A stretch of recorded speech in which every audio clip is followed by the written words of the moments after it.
Truckers Voices.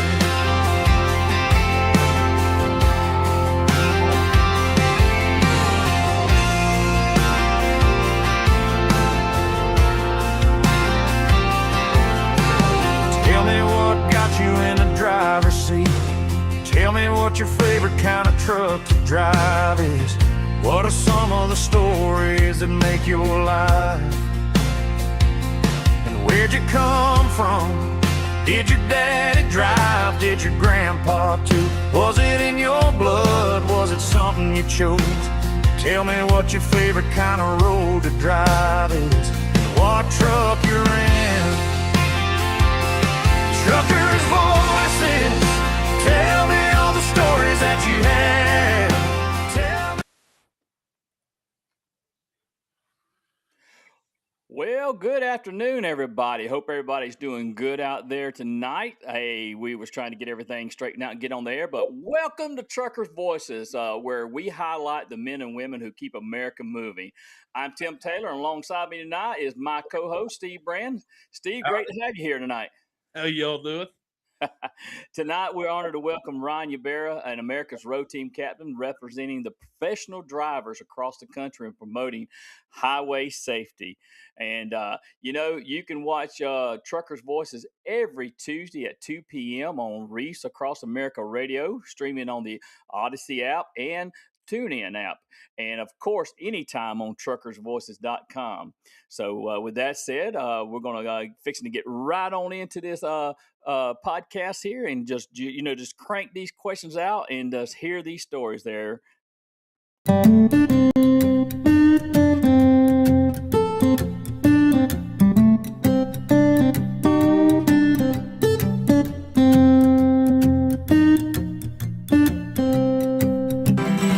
Trees line the roadside, the sun shines in.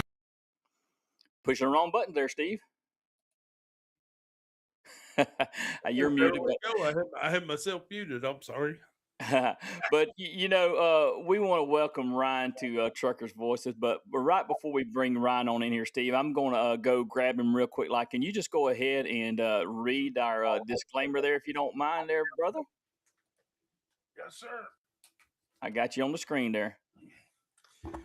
Opinions expressed on Truckers Voices are those of the host and the guest and do not reflect the views of any employees of employers, affiliates, or organizations for informational and entertainment purposes only. This is going downhill quick. How you doing, Ryan? Hey guys, sorry, didn't mean to break the radio here. Yeah, we had all kind of problems trying to get on the air here tonight with everybody, but hey, we're here and we're streaming. We're streaming live on Facebook and YouTube right now. So we sure appreciate you jumping on Truckers Voices with us tonight, Ryan. So, you know what? Just come on and introduce yourself. Tell us where you're at. Tell us what's going on with you, and we'll just jump right on into these questions. Okay, my name is Ryan Ibarra. I'm a professional truck driver out of Southern California for United Parcel Service. I worked there for 24 years. I've been through the inside the warehouse, I've driven the step van, and now I get to drive the big trucks. So I've done it all the different things that UPS have to offer. I have a beautiful wife, my wife Deborah, who is my high school sweetheart. We've been married now 29 years, got 4 kids, Dustin, Jacob, Ben, and Bailey. Proud of all my kids and proud of my family. And, it's what keeps me motivated to wake up every day and go out and provide for them. Absolutely. So can you tell us a little bit about from the beginning of your trucking career, who you worked for when you actually first got started, how you got your CDL, and, you can even throw in there some of the trucks that you've driven over the years. Yeah, well, like I said, I don't have an exciting career in the total industry. I've been at UPS for 24, and that's my introduction, my beginning, the middle, and the existing part of my career is United Parcel Service. Like I said, 24 years. So I started there as a thing. My pastor, or actually one of my elders at my church, said, "Hey, you need to get a second job." And so I said, "Okay, I'll go get another job," and I did, and it started as I don't really want to work there. I don't really want to do this. And then next thing you know, it just elevated to where the position of becoming a step van driver. I did that for 11 years, driving step van in the different cities around the building. And then finally, through attrition, went all the way up into driving the big trucks. Been doing that now professionally with the large truck. I've driven over the road, line draw, line haul. Currently, it's like a mix of line haul and city is what I do now. But I started off driving the Sterlings and the old international stick shifts, grinding gears, learning how to drive. Been able to move my way into some of the nicer trucks, and now with seniority, I have myself a nice new KW. But we run all CNG, so I had a Mack, which I loved my Mack, diesel Mack, but now I have a CNG Kenworth. So yeah, no, I've kind of gone through those things like that. I got you. So, what's the biggest difference for for the listening audience don't know, CNG is compressed natural gas. What's the biggest difference in running a diesel truck like that and running a CNG truck? The first thing I would have to say, the most noticeable thing, is the power. Diesel trucks just give you that power right off the line. CNGs, they think about working. Maybe I'll get going, maybe I won't. So the CNGs have a little more time to build up. They do have they're getting better as technology gets better. Obviously, they get better. But the biggest thing is the power, the lack of power, I would say. I got you. So do you remember your first day as a professional driver? Yes. Well, I'll say I remember. I'll start off with my first day in the step van class when I did step van. I remember my first day on my own. It was 110 degrees in July in a brown metal box, and I remember going in the back and crying, saying, "Why am I doing this?" I left a Cush management job at a pest control company for this, but tightened the belt, kept going, and then when I got to go into the large trucks, it was a little bit different. I'd driven and pulled trailers before, but with that big truck, it was a lot more, the anxiety was there. And I do remember stressing out, learning how to drive stick shift, the muscle memory stick shift, changing gears, all that stuff. That was a little nerve wracking at first, but I had a great trainer. She was very patient with me. And she really did help me, learn the way. So by the time I got out there on my own, I did feel more comfortable on the road.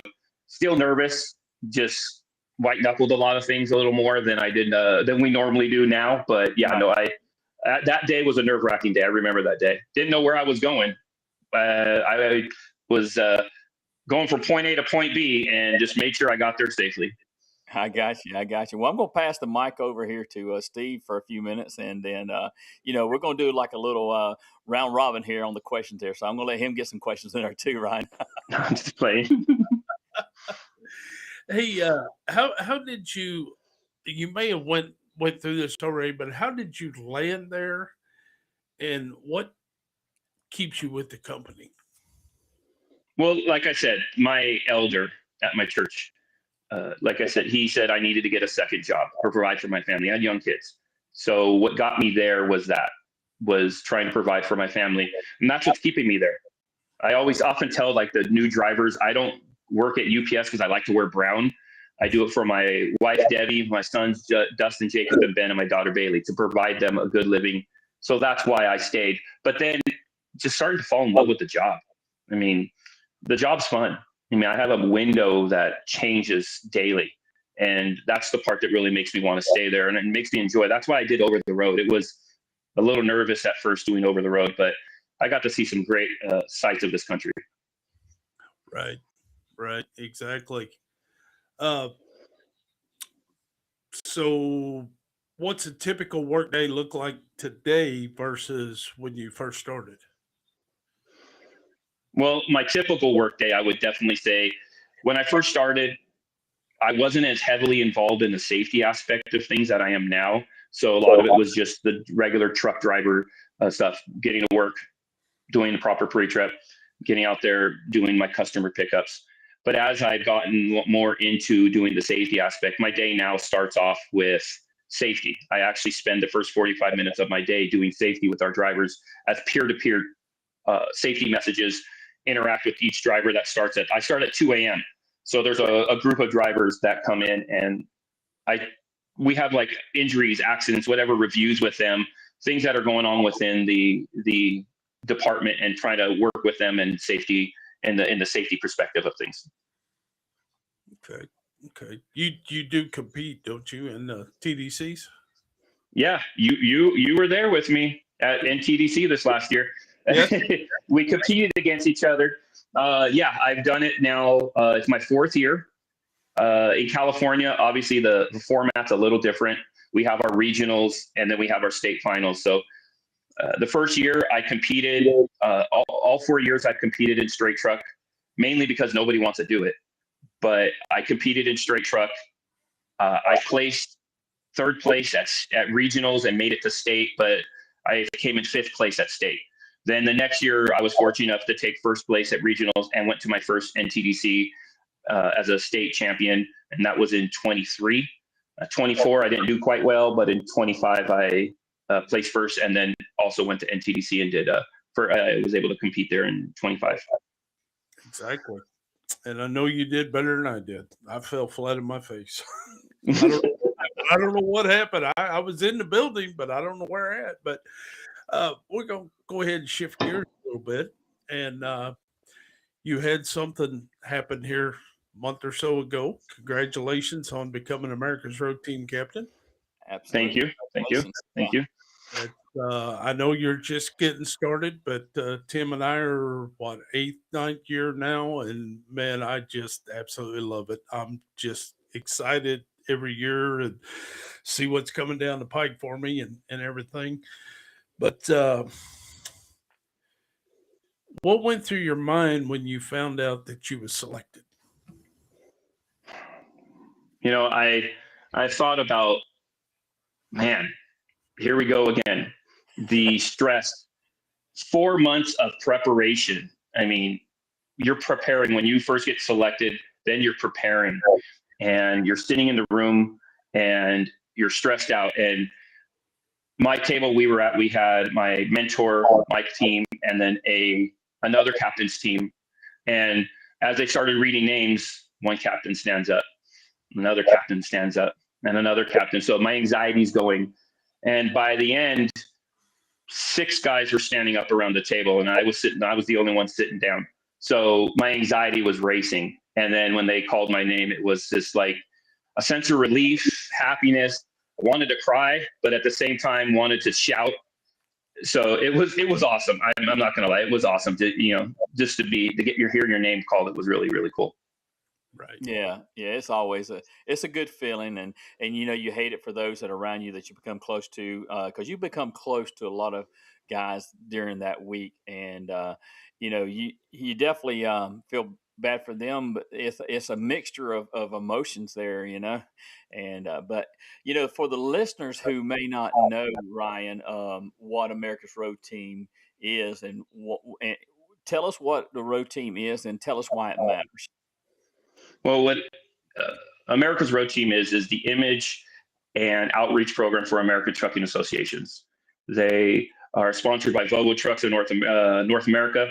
It's a group of drivers who are professional truck drivers out there with over 1 million safe driving miles. They are the people that go to lawmakers, decision makers, the media, students, industry professionals, and we talk about safety around large trucks, as well as different safety perspectives that we need out there. The cool part about this current team is, which is a lot of them, but like you said, we got to meet some really good drivers. And this current team was comprised of, I believe it was 11 different companies, 13 different states, 4 veterans, 1 independent truck driver. And the total combination when Chris read it, 51 million safe miles. That's amazing. But that's what America's Road Team we are the professional safe drivers out there. And those safe miles, 51 million is amazing. But that's not counting all the other captains that are also safe out there on the road. Right. And being a road team captain, not just professionally, but what does it mean to you personally? Well, I can say this. America's Road Team is totally about safety. And I hate to go down the little story here, but I'll go in the story real quick. My dad growing up was a mechanic, a diesel mechanic. So working and wrenching with him in the garage and listening to him yell at me because I would do something wrong that would almost hurt him, almost dropped an engine on him one time. And it embedded safety in me. So to me, it feels like I've been, or I'm part of something larger, kind of like you have the baseball Hall of Fame, the Rock and Roll Hall of Fame. I feel like the Hall of Fame of truck drivers. That's what I kind of really feel like. It's the Hall of Fame, and Right. we get to represent that. And there's 3.6 million truck drivers out there, and we get to be part of that group. Well, today I was listening and looking at some facts for drivers. 3.65. Oh, 6'5". Sorry. I'm studying. Yeah, we got to talk about that. Okay, you've entered a new position. I know you haven't got a chance to start yet. It's still winter time, so DC's getting everything in line there. But talk about how this position's changed the way you view your role as a professional driver. I still do my job day in and day out safely. I definitely get more eyes on me, but at the same time, it doesn't change how I do my job. I still get plenty of rest. I still wake up every day, go to work, proper pre-trip, verify my equipment's safe to be on the road, and I drive safe out there on the road, aware of my surroundings, making sure I'm paying attention to other people, being the professional, because we do have a lot of people out there that we don't realize what it's like to be in the seat that we're in. So it really hasn't changed that much, other than the fact that now I feel like the spotlight's a little more on me, that I need to, but at the same time, I've been this way, being part of the safety committee in my workforce. They are always watching you. Ryan, you did this. Ryan, you did that. So it doesn't change any of that. We have a group of, safe drivers at work, and, it's just, what do you want to call it? It's like just another process of getting up there and just continuing on the next level. That's what I feel like I'm going to the next level of safety. Okay. What responsibility comes with being a road team captain that might surprise people? Well, I'll tell you the stuff that surprised me. And I've only done selections. So the flights, the mounted, talking to other captains, we're flying here, you're flying there, you're driving trucks, staying in hotels. But I think the one thing that's going to surprise the most is if you've watched the Oscars and you see wardrobe changes, that's what's going to be. Every day, from what I'm hearing from captains, even during selections, we went and, all right, everybody go change your shirt, put the blue shirt on. Everybody go change your shirt, put the red shirt on. Everybody go put your suit jacket on. Everything was changing. That's the part. It's like these wardrobe changes that we're always doing out there. That's the part I think that people don't realize. We're constantly changing and adapting and changing with that. That's what I thought was the most kind of the funniest part of our job. Right. Okay. I lost the thought there. I'm just going to put my personal input, what I think surprises people after being a road captain for as long as I have, as many events as I do, is, and I've had this question positioned or proposed to me or suggested to me, whatever you want to put in there. They said it's hard to believe that you actually go out and run 2,700 miles a week doing this. And I said, well, you have to bring them both in. And I said, I have hours of service to meet and everything, but that surprises them that yesterday I was doing my road run. Today I'm here. I get on a plane, I flew there, I get with another captain, I do the presentation, I fly out that night, go home. If time allows, I go back to work. If time doesn't allow, I have to take a restart and then go on. And that surprises them. They think that's our only job. And that's not our only job. We're professionals. And I said, how do you think we can talk about this safety? Because we're telling you real life experiences. Yes. What I just told you today happened to me yesterday. Somebody cut me off, distracted driving, whatever. But I just had to interject that. Tim? Yeah. I'm not muted, am I? No, No, no. you're good. Okay, I got to remember to unmute myself there. So, anyway, with the last question about America's Road Team, what message do you hope to share with the public when you represent the drivers and the trucking industry altogether? What message do you hope to share? The message of safety. That's primarily in the forefront of everything. Safety. These large trucks have blind spots, and we want to make sure everybody's aware of those blind spots. So when we're at events, getting people into the cab, having them look at what we see, and then also the essentiality of what we do. I mean, from moving products from containers to warehouses to the hubs to the front door, the essentiality of what we do. Between those two things, those are the biggest things I think as what we need to let everybody know, that we're the lifeblood, if you want to say, the heartbeat of America. Moving products. America doesn't move without truckers. So that's what the message I definitely want to say. But I think it always starts with safety. 100% safety, 100% of the time. Right, right. And the motto that ATA is promoting this day and time, nothing without trucking. I mean, how true does that ring right there? We would all have nothing if it didn't come on a truck. We are that last mile to every doorstep of America there. And I appreciate you. I think you're a fine representation of this industry. And you know what? Thank you. Yeah, yeah. You did a great job. You did a great job there. So let's move on in. I want to move on in a little bit and talk about safety and advocacy, and a little bit about Truckers Against Trafficking. So you drive or you have driven the Truckers Against Trafficking exhibit trailer. How did you get involved with that mission? Yeah, the FTP trailer is near and dear to my heart. It actually started. We were, myself and a good friend of mine, we were invited to watch a video, and it was the TAP training video. And when I started watching it and hearing the story, but what got me was the mom telling her story.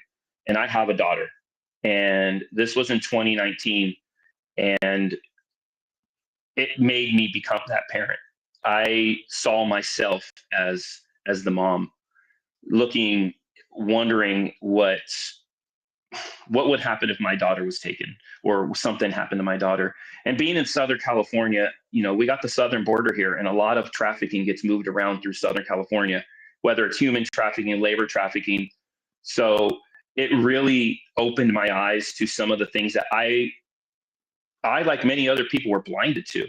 We see things out there on the road, but what originally got me there was that. And then the experience of what people see when they say it or go inside the trailer, and then they relive what I lived. Even my first time going into FDP, we did a Southern California world tour where we traveled to 11 buildings in 5 days, all UPS hubs, handing out TAP information in 2022, I believe it was. And when I got to walk in the trailer for the first time was at a rodeo event that we host in Ontario, California. And it made it all full circle of everything I was doing. And I really do think everybody needs to get that message that we need to open our eyes out there. It goes on. It could be your neighbors next door. It could be somebody at the truck stop. We don't know. So that's where it really impacted me. Steve, his mic muted, and I went off the screen there, but I'm back with you. Yeah, and my mic was muted too. I don't know, but I agree with you totally, 100%. And why is human trafficking awareness so important for drivers specifically? Because we're the eyes and ears. We travel the roads that these traffickers move. The survivors, the victims, however you want to call them, and we are the forefront of what we see. We go to the truck stops, we go to the rest areas, places where they meet up. So drivers we don't see us as, we always talk about everyday heroes, and it's the simple fact of just opening your eyes and seeing things. I mean, when I was over the road, I did over the road for 5 years, and there was, until I actually went through the TAT training, I didn't identify the signs. And that's the part that really, really resonated with me. So I hope drivers see those signs, get the training, get certified. It's super easy. Go on tatnonprofit.org, log on, watch the video, take the short quiz, and understand the signs to see. And once you see that, now everything just opens. It's like the blinders come off you and you can see everything going on around you. You know what, Ryan, whenever I did my first TAT training, it made me go back and remember a story. Had I had the training, I would have recognized something, but I didn't have the training when there's something happened to a young lady years and years ago. But I wish I had had the training years and years ago, because I might have helped that young lady get out of a trafficking situation, because there was a pimp involved, which was an older lady who was trying to pimp out a younger lady. You don't think about that, but it happens. It does happen. So, for our listening audience, you just said a while ago the FDP trailer, right? Tell them what that acronym is so they'll have a clear understanding. That's the Freedom Drivers Project trailer. It's the mobile exhibit for TAT that has artifacts in there that are real artifacts from survivors that have stories attached to them that people can see. So it's an interactive trailer that the people going in and viewing it actually get to feel and read and see items that were used. And so it's their mobile exhibit. I know they're currently working on a new one, but right now the Freedom Driver Project is the FDP. Yeah. And we was talking to Micah Larson the other week. We had him on the program because we always highlight Human Trafficking Awareness Month in January. And he was telling us about the new trailer that they're working on, and how it sounds like it's going to be a pretty cool deal. Yeah. I got a little brief breakdown of it. I was fortunate enough to do a TAT event at MCE. I was able to work alongside Micah at MCE this year down in San Diego. And he showed me pictures of what it's like, and totally interactive, screens, moving screens, all the different, they're like in everything, even with what we do in our jobs, technology is always going to level up. And this is a great way to level up technology to combat human trafficking. Absolutely. Go ahead, Steve. Yeah, he said it's going to be down at Matt's, down at the truck show, and I'm going to be down there. And man, I can't wait to go. I cannot wait to go through it. Me too. I'm assuming you've done some TAT work. Yes. UPS is big in TAT and stuff. So is there a moment or an interaction that really stuck with you while doing one of the TAT outreaches? Yeah. The one that gets me every time is an event we did in downtown Los Angeles. And it was with the LAPD and sheriffs, and they were talking about a big event that was coming to California. And there was a survivor that came on stage, and she told her story about how her mom and her dad sold her into trafficking, into sex. And she told what she was going through. And she's not a very tall lady. And just hearing her story and how from such a young age all the way through college she was trafficked, it just got you, you know what I mean? And so I was there, and everything I do is with Wayne Ponsky. He's my counterpart when it comes to TAT and UPS. And we were at this event, and I'm gonna call him out on this. He's kind of a crybaby when it comes to very emotional things, in a good way. But he walks up to her, and she tells us at the very end, "I'm still healing. Don't be offended if I just want to shake your hand and I don't want to hug you." And Wayne walks up to her, and he crying, and instead of extending her hand, she just gave him a giant hug. And then she came over and gave me a hug, and we're like, "What you just went against?" But that's what drew us in, and said, "Wow, that just made her." Even though she was probably 5 foot tall, that just made me seem like she was 20 feet tall at the time. It just showed how much powerful she has conquered everything as a survivor. And that was amazing. And that was part of her healing, was to help you guys manage your emotions through what happened to her. Yes. And that was we. God forgive me.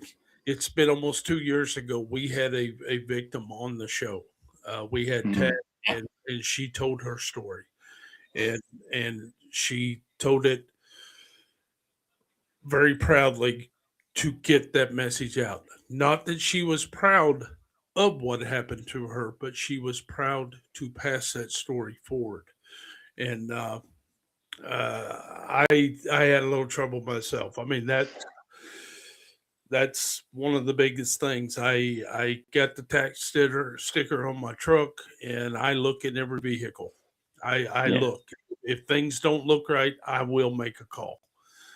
Fortunately, I haven't been in that predicament yet, but I'm on the lookout. I'm always on the lookout. Yeah. And it's easy to make the calls. 888-3737-888. It's an easy number to remember.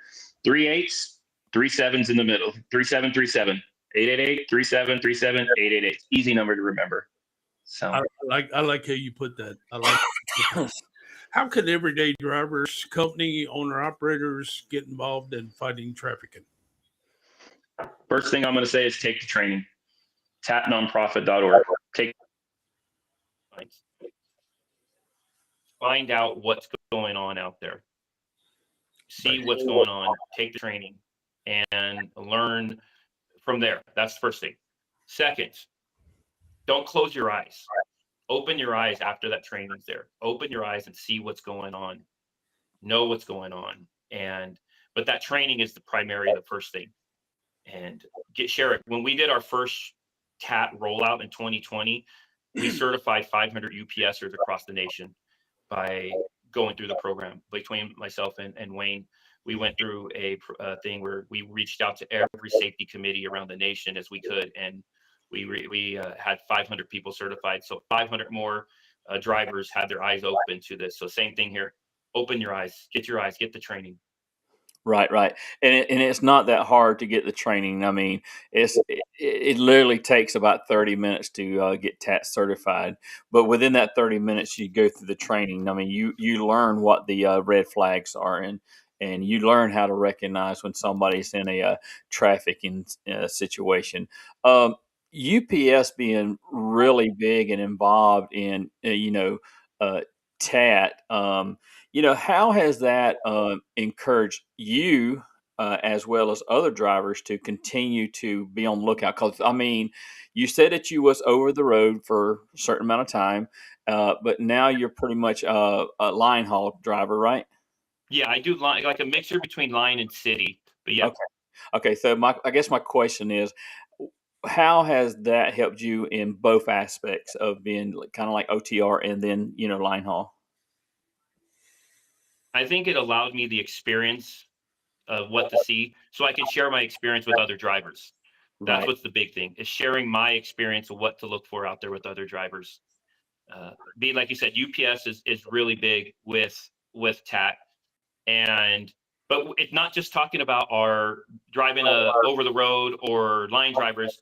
Remember, TAT has other programs too. They have their bus, they have their city drivers, their delivery drivers. I wish I knew this when I was doing pest control. I was going in people's houses and spraying for bugs and pest control. Right. And I could have seen, I didn't know the signs then. If I knew the signs, I could have possibly witnessed some of the stuff. And this, whatever, it was just me killing bugs. But Right.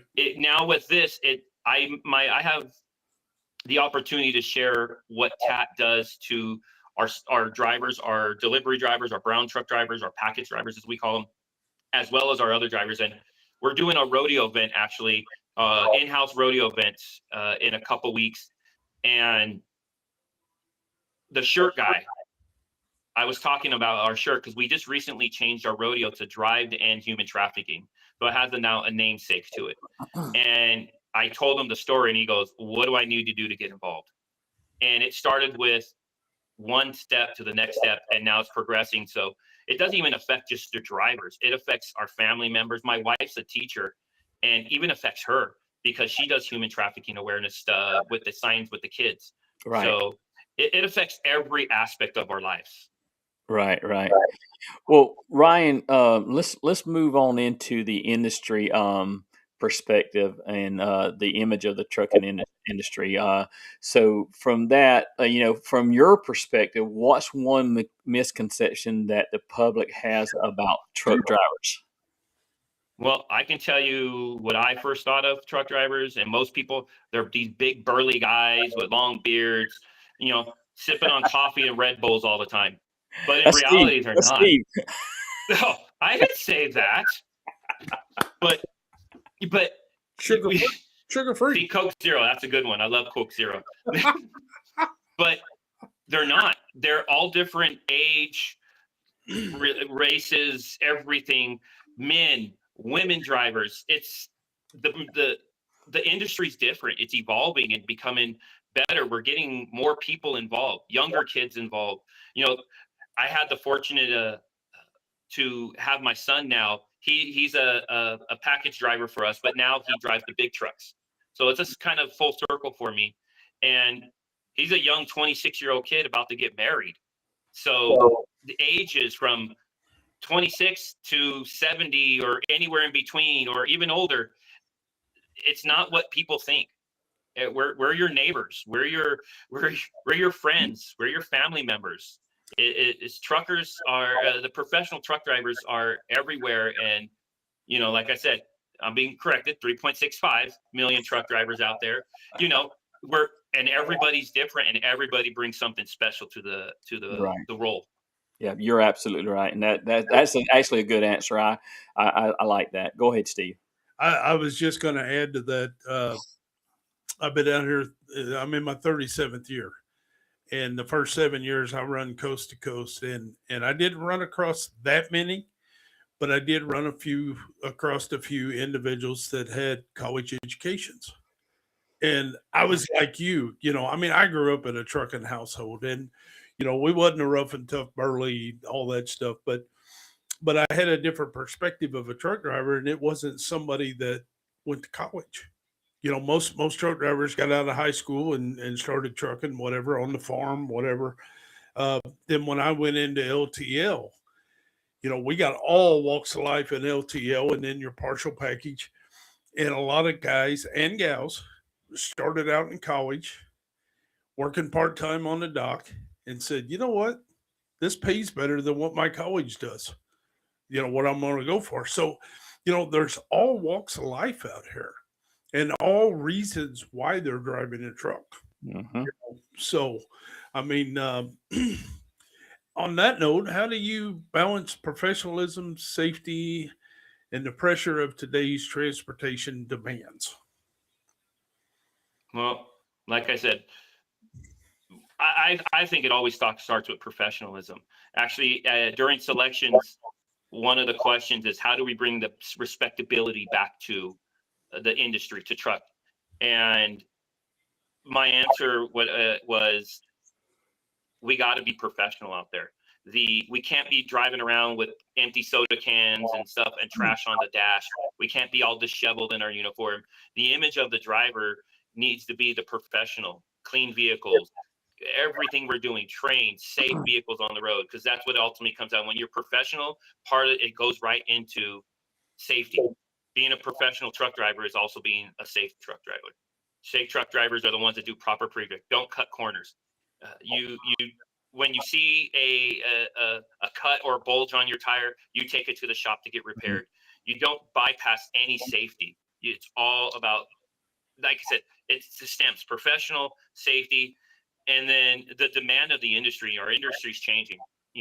E-commerce is booming. I know a lot of companies are out there, and I just read recently another company went under, and it's like we talked about earlier, the essentiality of what we do. We've moved products to everybody's house, the stuff that we need. So the demand's always going to be there. But if we have to remember not to bypass the first two things, which is being professional out there and being safe.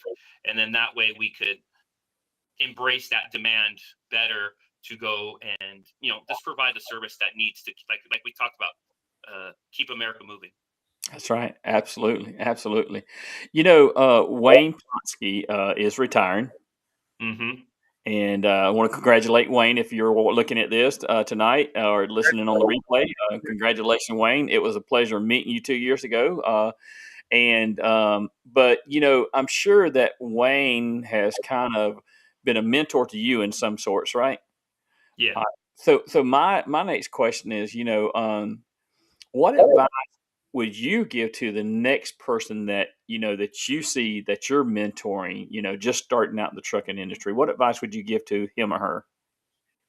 I'll tell you what I said to my son. You're never going to find another job where you make great wages to provide for your family, that you have a window where you're not sitting stuck behind an office chair. Your office is the moving, the windshield. You're never going to find a job that pays like the pay that we get. We're very well compensated to do the job that we do. But we also talk about not even trucking. Remember, the trucking industry also needs mechanics. We need the guys to fix the engines when they're making those noises we don't like, change the light bulbs, even the logistics sides inside the industry itself. Is not just what people think. Oh, you're the truck driver. No, it's so much more than that. We need people in all aspects of the industry. But when it comes to trucking, I always tell them plenty of rest, maintain a healthy lifestyle. It's hard because you want to eat and munch on snacks the whole time out there. Be safe, proper pre-trip. Make sure your equipment's safe on the road. And most importantly, just be aware of your surrounding. Expect the unexpected. Be the professional out there. And we like to say, put your pride away and yield the right away. Don't put yourself in a position to where you're going to have a sideswipe accident because your ego's too big. No, you want to put it away. Get home safe, get to your family, and just enjoy the livelihood that this industry's brought us. Absolutely. Absolutely. Go ahead, Steve. Sometimes slower is faster. Yep. That's a big thing that I pass forward. And I was laughing when I knew the question was coming up. I never thought I'd see the day that I'm the old guy. I'm the old guy. And we was talking about this one day amongst a group of us. And it said, what would you tell a new guy? I said, well, as an old hand, run, this job. But this industry has changed so much, and you have so much versatility that you could do and so many choices. Where when I started, it's like getting a truck and you never knew when you was coming home. Today, there's so many jobs out there to be local or regional or whatever. But I mean, I liked your advice. Looking back, what's one lesson in trucking that trucking has taught you that applies to life on the road? I think the one thing, patience.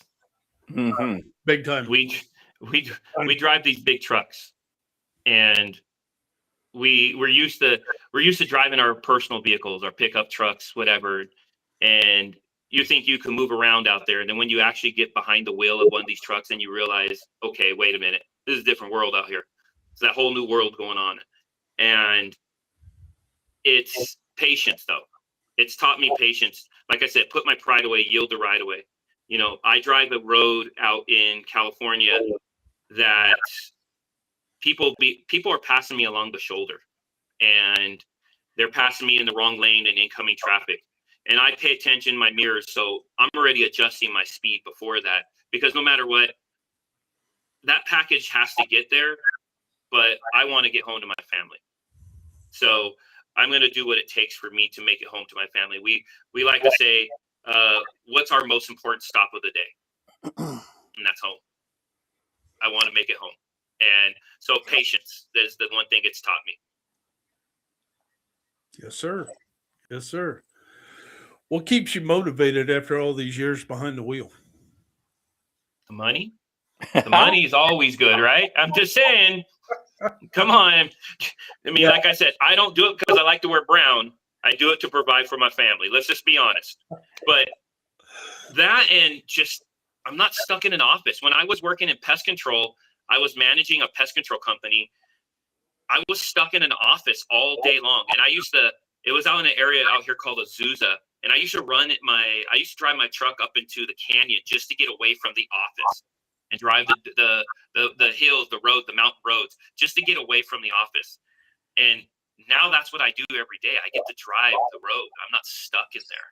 So money's always great, but I mean, come on. What keeps me coming back for more and more is the money. But yeah, I love what I do. I enjoy what I do. I really, truly enjoy driving. Yeah, I think Steve loves the purple. I'll go with that. Purple's always been kind of my favorite color, but Oh man! So when you say you really enjoy what you do and everything, a thought popped in my head. We're going to get you an appointment with Dr. Phil. But no, I have to agree with you, Ryan. I do enjoy what I do, even though I run the same route every day. I see something different. They're building manufacturing. They're building housing developments. I'm watching it progress. I'm watching it grow. And believe it or not, I actually learn something new every day. And and I seen something old school today. Now, let me just say, the gentleman was not, he was being safe because he was keeping it in his lane, but it wasn't recommended. But he actually had a Rand McNally on his steering wheel trying to figure out where he was going, not punching the GPS or looking at his cell phone. He actually had a map. I literally rolled out of it, took a second look, and took off with a big smile. And I thought, yep, that was me 30 years ago. Got the map on the steering wheel, and you're trying to figure out where you're going. But that was interesting. Yeah, when I was in the package class before we had GPS, everything was just a Rand McNally map. We always pulled maps, always missing pages because we just ripped the pages out and stuck them on our visor so we could fold it down. Oh, there it is, and fold it right back up. So yeah, you don't see that anymore. My son doesn't have to experience that. He's like, Dad, can you send me the directions and I'll just Google it? So, right. So Ryan, before I get into my next question, this thought just popped in my head, and I want to ask you, since you're a UPS driver, is it true that UPS drivers make only left turns? Not anymore. Oh, it used to be right turns only. Okay, right turn. And the reason for it is pretty much if you're doing a city block, you're always going to come back around to the same spot. But now there's a new program out there called Orion, which kind of eliminates mileage and reduces the cost in fuel. So it cuts down areas and it has you make U-turns and stuff in areas, stuff that we usually didn't do before. But yeah, not so much anymore. I got you. Well, getting to my question, how do you see leadership from, drivers like yourself shaping the future of this industry? Well, we have a program within our safety committee called the Driver-Driven Safety Team. It's peer-to-peer, one-on-one with drivers or within a group. It was started by one of our mentors, 40-year safe driver.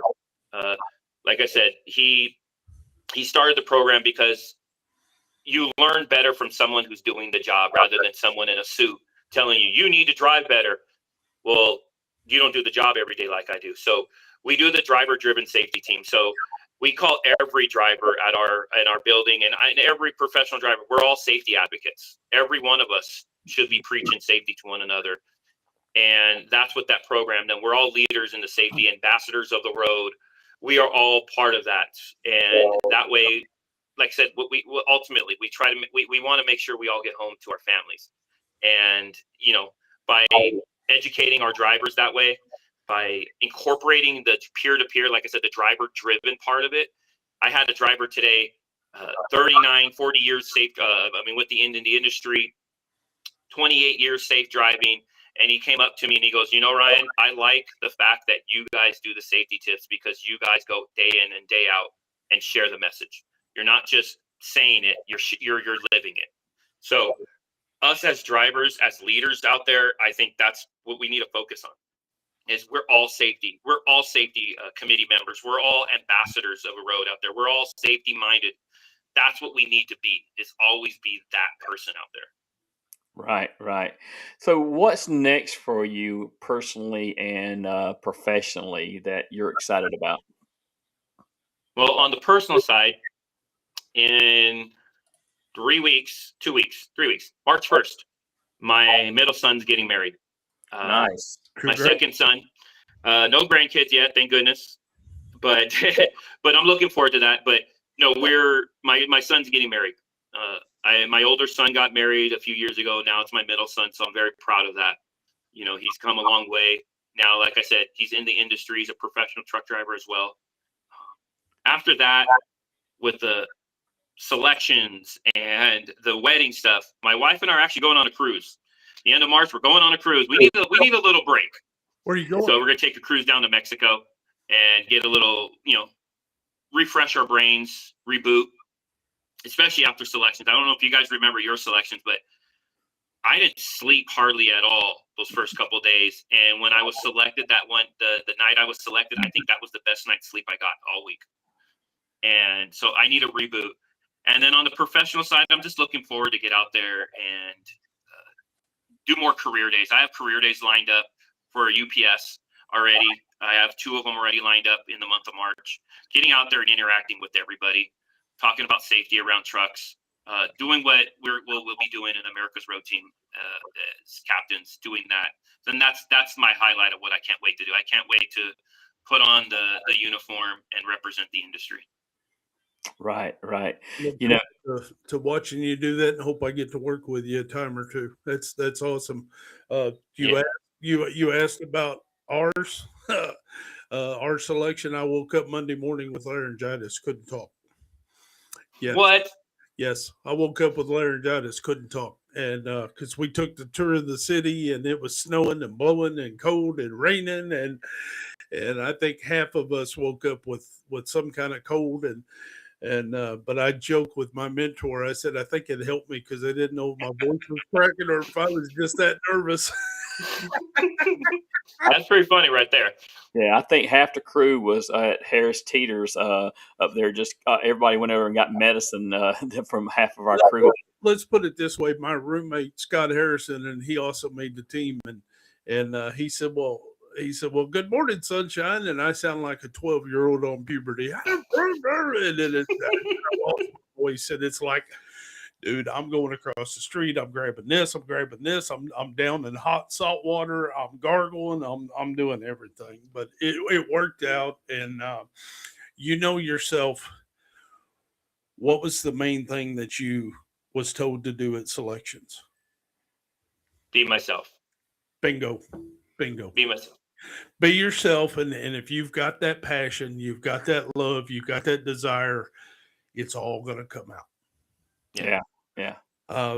Just like Miss Barna told us on the show, I can teach you how to write a speech. I can teach you how to present a speech, but I can't teach you passion. That has to come from you. So, but Ryan, tell me a little bit about your son and him being a professional driver. Was you a big influence on him in that decision as far as becoming a driver? I like to hope I was. Actually, he was my son. He was the athlete of the group, my kids. I have 4 kids. My older son was the smart kid. He's actually an engineer at Apple. And my middle son was the athlete. And then my younger son actually is in the Navy.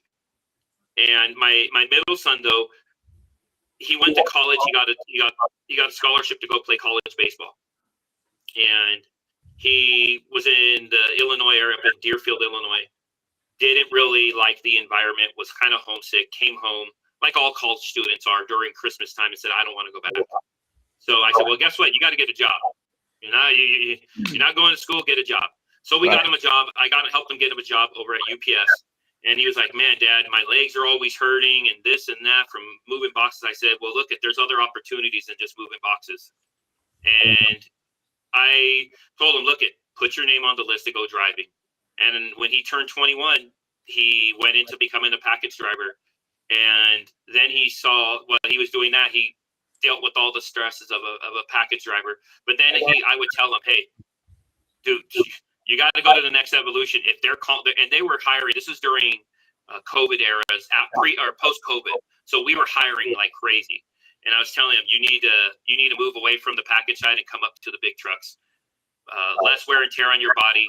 You were a catcher. Your bodies, your knees, your legs are always sore. Well, come up to the big trucks. This is, come before you while you're young. He's 26 years old. He's been driving now since he was 24. So he has a long career. And now that he's getting married, it's a great career to be able to provide for his family. So, but I told him, and I tell him every time I talk to him, be safe. I want to make sure you're safe every single day. And he calls me almost every day and tells me he saw something going on. And I'm all, were you safe about it? I'm safety minded. Like I said, as an early age, my dad could preach safety into my head. So that's what I'm trying to relive with him as a professional truck driver is safety, safety, safety. Right. Exactly. So, well, we're getting close to the end of the hour, aren't we, sir? So, Ryan, from us at Truckers Voices, congratulations. Right. Making American Road Team, congratulations on a nice career. Yes. Enjoyed the interview. Appreciate you taking time for us and everything. I do have one more fun question I want to ask you before we wind this show up. Okay, Brian? I was trying to get out of that one, buddy. Steve's trying to save you, but I'm going to ask it to you. So one fun thing to wrap it up. If you could take a celebrity or some public figure with you in the truck with you for a day, who would it be and why? Burt Reynolds. Awesome. Now, I know he was the bandit. He didn't drive the truck. But imagine driving down the road with Burt Reynolds, that cowboy hat. I understand he passed away. But that cowboy hat, dude, people will be staring. But, dude, you have the bandit in the truck. Come on. But on the fun side, now on the serious side, being from California, I would love to have some of the lawmakers. Let them see what we do. California is not very truck friendly. And it would be great to get some of the lawmakers out there, have them come see what we do, even for a day, to understand some of their decisions and how it affects families and American families out here on the road and the livelihoods of the people out here. But Burt Reynolds, come on, Burt Reynolds. That's a good answer. I like that answer. I really do. So, hey, this is the post-trip part of the show where we end things up and wrap things up. And we always end with a word of encouragement and a word of safety to our listening audience out there. So we're going to start with you, Ryan, and then I'm going to pass over to Steve, and then I'm going to close the show out. And stick around. We want to talk to you on the other side of the after we go off the air, okay? My safety message to you is this. Always have clean windows. It's a simple thing, but when you have spotted windows and your windows aren't clear, it doesn't give you the maximum visibility. Wipe your windows down, wash them, clean them, especially right now in California. We have rain just happened, and in other states with snow. Just have clean windows out there so that way you get the maximum visibility while you're out there on the road so you're safe. Yes, sir. I totally agree. Hey, y'all, appreciate you tuning in tonight. Stay true. Stay safe, and remember the most important trip is a trip home. Absolutely. Good words there. I do appreciate you, Ryan. Like Steve said a while ago, congratulations. Thank you for sharing your story, your commitment to safety and professionalism for our industry. We truly appreciate you being here tonight. And a special thank you to our sponsor, Patrick Lauro, for supporting Truckers' Voices and standing behind the American truck driver. And remember, you can catch us on Tuesdays at 2 p.m. Eastern on Reese Across America Radio, streaming on Odyssey app and the TuneIn app, and anytime at Truckers' Voices. Until next time, keep the wheels turning, stay safe out there, and remember, your voice matters. Trees line the roadside, the sun shines in the grass. Hilly hill behind me, another overpass. Loading out Abilene, headed to the coast. The freedom of the 4-lane is the thing I love the most. 18 wheels take me through rain and sleet and snow. 13 gears will pull me anywhere I want to go. Sometimes I wonder if it's worth it, but I know there's a lot of people out there that are counting on my load. Trees line the roadside, the sun shines in the grass. Another hill behind me, another overpass. Loading out Abilene, headed